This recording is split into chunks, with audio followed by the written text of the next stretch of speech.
আজি ৰাতিপুৱাই ড্ৰেছিংখন চাফা কৰি থাকোঁতে দেখিছেনে মই মেহেন্দি এটা পালোঁ। ভাবিলোঁ যে আজি মেহেন্দি লগাওঁ আৰু সেইবাবে মই একদম ধুনীয়াকৈ ৰিমুভাৰটো লৈ পেলাই মই ভৰি আগৰ নেইল পালিচ লগোৱা আছিলে সেইখিনি চাফা কৰিবলৈ লাগি গ'লোঁ আৰু ভৰিটো চাফা কৰিছোঁ, আনহাতে এইফালে হাততো চাফা কৰাত লাগি গ'লোঁ।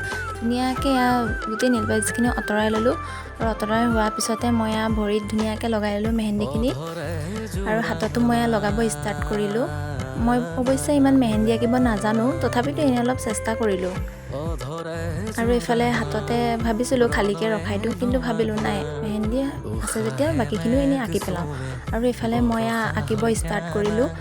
এইফালে আঁকি প্ৰায় হৈছেহিয়ে আৰু আঁকি হোৱাৰ পিছতে দেখিছেনে মোৰ ভাগৰো লাগি গৈছে।